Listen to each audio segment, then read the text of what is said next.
Peace. It's your girl Divinearth for 1E, and this is my baby sister Nella Ray. Hey y'all. This video is just gonna be a little bit about how my sister felt about me getting into the trucking industry.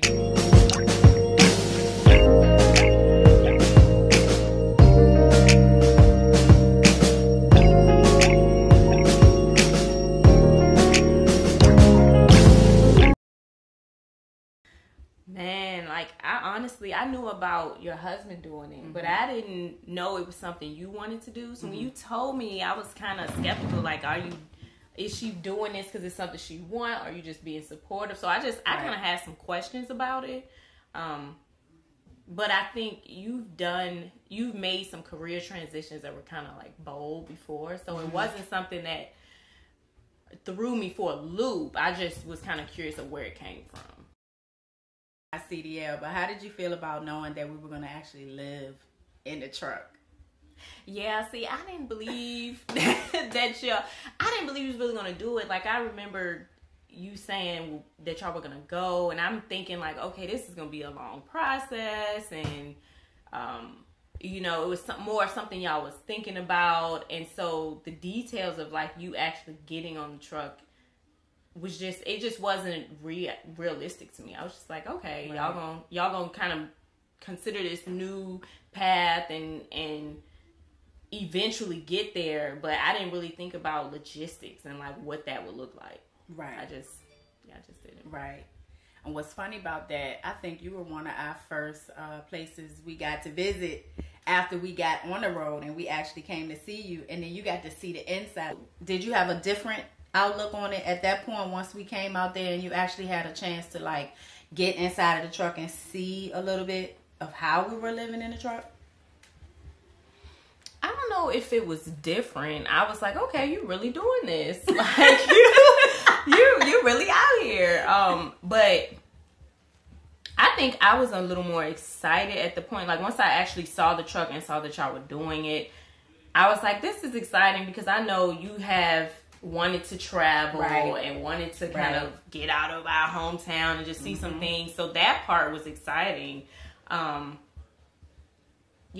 I don't when I saw the truck, I don't think seeing the truck was the part that was like, wow, this is the move they're making. I think the longevity of it. Like after it had been about a year, I was like, wow, like they really out here like on the road. Yes. Like I thought it might have been something you did for like a few weeks and was like, nah, this ain't really for me. Janelle gonna roll with it and whatnot. But once I noticed you stuck it out with him, that's kind of when I was like, okay, this is really the move that they're making. And at that point, I started to really get the big picture and get more and more excited. Right. What were your number one concerns?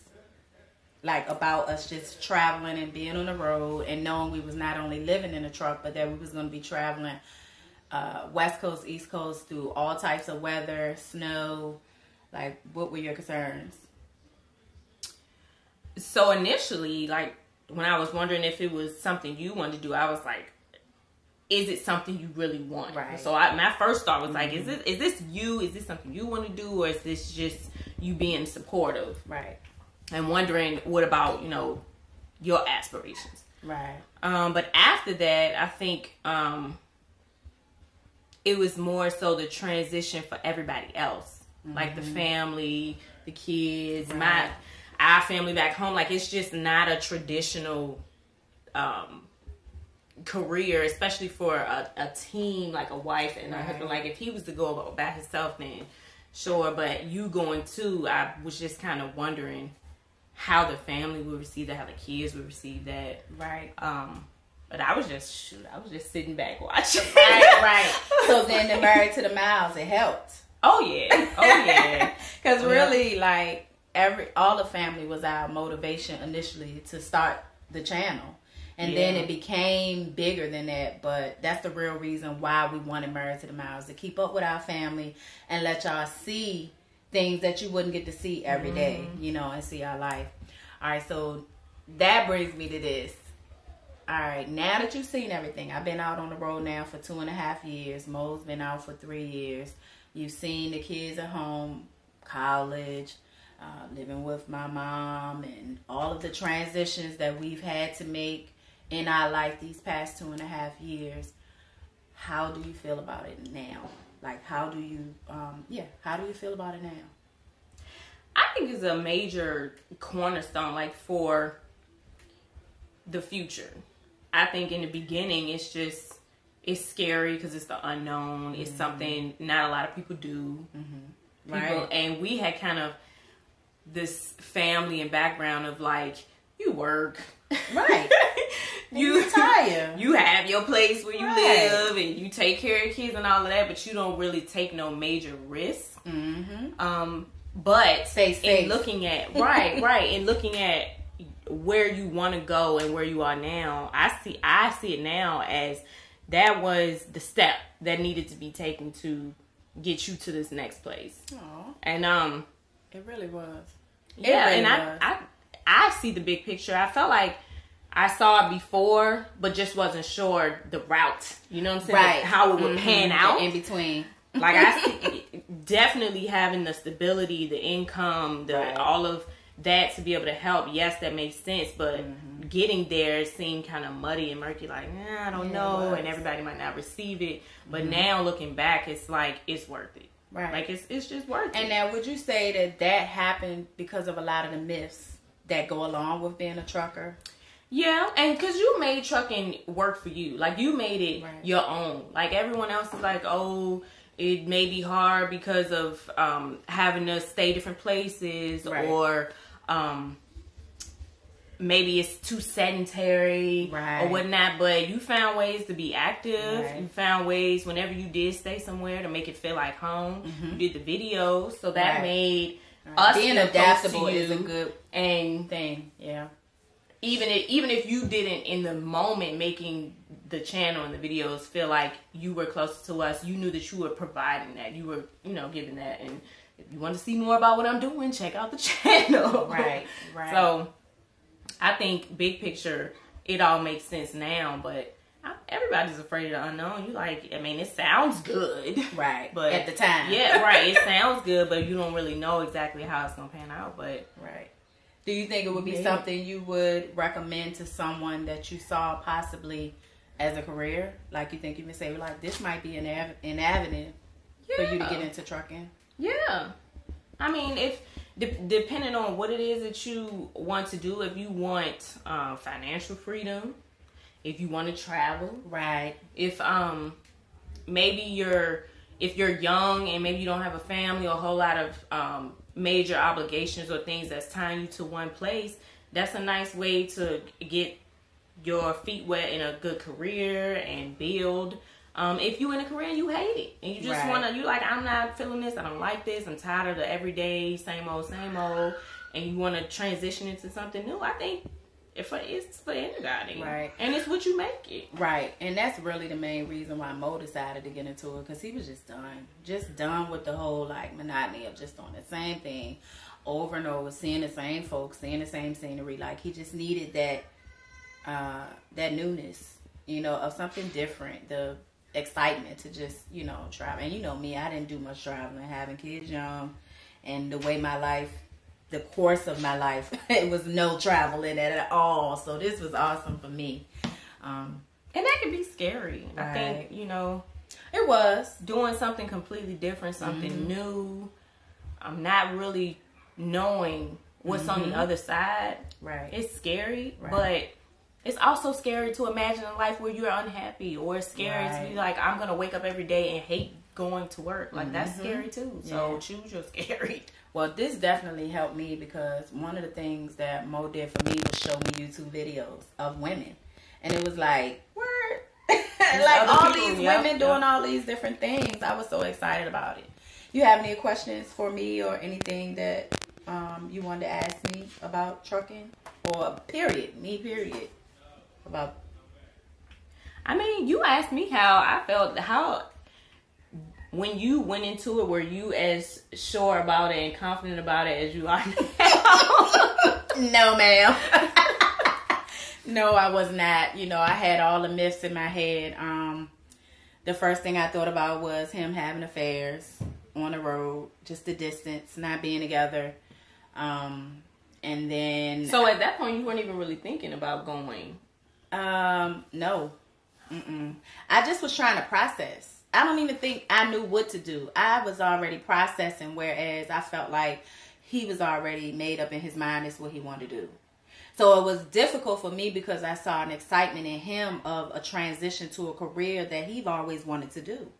And so I want to be supportive of that. But then it was a sadness that took over me because I was like, well, what about these dreams that I had that was right here in Virginia with the shop and what we were going to do here as far as building our life together.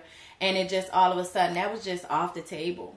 So that was the one thing, you know, thinking that it could be affairs. And then the other thing was just not knowing. Like, I didn't know. And I didn't know. I knew about trucking with Daddy and stuff, but it wasn't never over the road. It was always being at home or something that was... I mean, you know, it wasn't no issue where you had to worry about somebody being gone for like days, weeks, months. Mm-hmm. Yeah. You know, it was local. That makes sense, though. Right. So that was the concern. And then I didn't really know a lot about the money portion of it. I learned all of that as he was showing and teaching me through videos, YouTube. And then the whole living in a truck. So it was like, okay, this is not making no sense right now.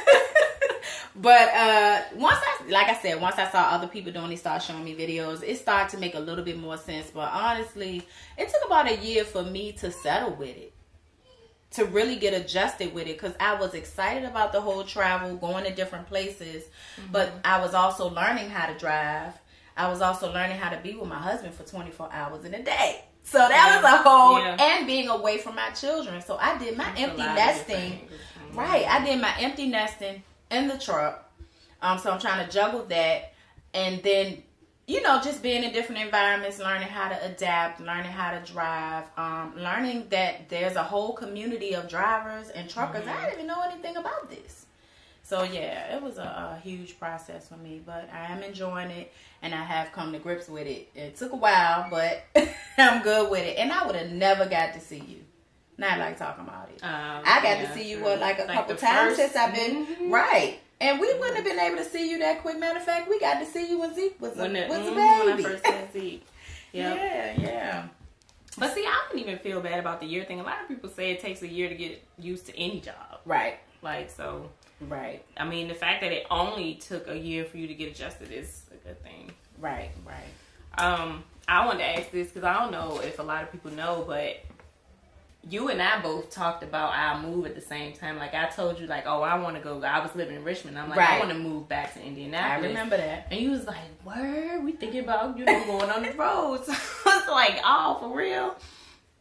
Did you... Especially knowing we both told our mom that around the same time. And I'm sure it probably looked like, dang, both of y'all up and out. It was like, I wasn't planned. I was kind of thinking about this and you was thinking about that. And it just kind of happened around the same time. Did you receive any backlash from course. People? Like verbal backlash? Because, you know, people talk and you hear through the grapevine. But did anybody say, I don't think you need to do this? Right. Everybody. I had no support, for real. I had no support. Honestly, the support that I did get was because I made my decision of what I was going to do. So either you was going to support me and be in my life, or you was not going to support me and not be a part of it. Because that's just where it had came to. Yeah. And I really didn't take it personal, because I understood that there's a place in people's minds that they can only speak out of their own fears or what they don't know, and they're trying to protect you, honestly. And but it doesn't come off like that. You know, I had the whole, he wants to drive a truck, let him drive a truck. You keep your shop and keep doing what you're doing. You know, why would you go live in a truck? Like, you know, he can drive local. There's plenty of jobs you can get with your CDL right here in Virginia. You know, you're not going to have a house and a car. Like, what are you thinking? Like, your kids are just going to high school. They need somewhere to come to when they come home. How are you going to bathe? How are you going to use the bathroom? You're going to be eating all kinds of stuff. Like, how are you going to live in that one space? How are you going to be with your husband for 24 hours in a day? Like, when I say everything was just, how you going to do this? Why would you want to do this? You crazy for even doing it. But some of those same people have actually admittedly come to me talking about being inspired and just really look up to what we're doing. Some of them secretly have said in so many words wish they could do it, but they got small kids and different things. And we get the love now that we didn't get when we first came out. But you know what? We had made up in our mind that if we didn't get it, we was going forth. Because we knew what we needed to do. We knew what we needed to do. And it's just a blessing to be able to be on the road and feel like if someone needs from us, we can do that. That's a big deal for us, coming from what we've been through. And then just not having the stressors that we've been through in the past, you know, few years and everything. Well, I think you're a big inspiration, because and people saying how you gonna do this, how you gonna do this, is because they didn't see it and they didn't know. Right. But you went out and not just figured it out by doing it, but you did your research and you figured out how to make this work. And so you brought the answer forefront with your life. Like, this is how we do it this way. We're gonna do this, and we're gonna try this, and if this don't work, we adjust and we do this. That's right. And so then people are like, oh, more receptive and like, oh, I see it, I get it now. But I think a lot of times people just don't, if they don't see it or they don't understand it, then it's an automatic no or automatic I shouldn't do this. It's just it's more fear than anything else. Right. And then sometimes you can't be afraid to be the first, because I'm probably the first in our family to do teaming or to be living like in a truck. I don't know nobody else in our family that's done that. And it's always scary when you're doing something for the first time. Yeah. Because you don't know. You don't know. You just don't know. Yeah, you just don't know. Oh, that's what's up. I'm glad you did. Yes. Well, I think this has went real good. I'm so glad my sister was able to come and do this interview with me and have this conversation. Peace. It's your girl Divinearth 1E, and this is my sister Tortilla. Hi. How are you? And she's come on Married to the Miles today to just talk a little bit about how she felt about me getting into trucking. Yes. So when I first said that I was going to get on the truck with Mo here, how did you feel about it? I was excited. I thought it was a great alternative for you guys to come together as business partners. I felt that was a great way to go about that. Okay. Yeah. Okay, you can talk to me. Okay. All right. Did you have any reservations about it? Like, did you have anything that you was concerned about as far as me going on the truck? No, not really. Okay. Did you know anything about trucking other than like Daddy having trucks and stuff like that? Nope, I didn't. Oh, okay. So how you feel about the videos that we put up on Married to the Miles? Does that feel like help you feel more connected or understand trucking a little bit more? It does. It does. I'm learning. I really don't know much about trucking, but I learn a lot from the videos. Okay. And seeing you guys adventure and see the world and everything. It's interesting. Okay. Yeah. You think it's something you might want to do? Maybe not as a driver, but maybe as a partner. Oh, okay. Yeah. Okay. See, I didn't even know that. How have you feel like you've adjusted to like us just being gone? Well, the Married to the Miles videos that you guys post kind of helps with that. Good. So it reassures us that you all are okay, you're safe, you're having fun, doing what you're doing. So yay! So Married to the Miles, yes. So this is great. So YouTube is doing a great thing with that. Yes. Okay, good. Well, I didn't want to keep you too long. I just wanted to come in here and let the people see that my baby sister is for me being on the truck, and she loves it. Yes. And that was it. I just wanted to come and interview with you. So we back, and I just want Nella Ray to share with y'all all of her social media handles and let you know what she does for me. Okay, so on Twitter, hi, by the way, hey y'all. On Twitter, I'm _Nella Ray. It's capital NELLARAY. NELLA, capital R-A-E, no spaces. On Facebook, it's just Nella Ray, same thing. And then Instagram, I have Nella First, all lowercase, NELLAFIRST. And then I have like a healthy page where I post meals and exercises and things that I'm doing to try to lose weight, because that is an ongoing battle. No. Right. And so that's Healthy Nella Ray. For us both. Yep. And then what I do for a living, I'm a writer. The technical title is Writer and Content Strategist for IUPUI. That's Indiana University's campus in Indianapolis. Their School of Public Health. And it's mostly on the marketing side, but I also do some other like research writing and things. So that's what I do. Okay. So, is there anything else you want to know about Nella Ray before we end this? Oh yeah, I think I forgot to mention my website too. It's in transition, so it's nellaray.wordpress.com. But I am trying to transition to my own domain and everything. So there is another site coming, but if you go to that website, I'm gonna let you know when the new one is coming. So just kind of keep checking in, and I'll keep you posted on there. If you subscribe to that website, you'll automatically get those updates. So yeah, or you could just Google Nella Ray and everything will pop up too. So all right. Well, thank you so much, sis. I'm glad you came on Murray, took the mile to be with your Divinearth. All right, so we Thanks out. for having me. Peace.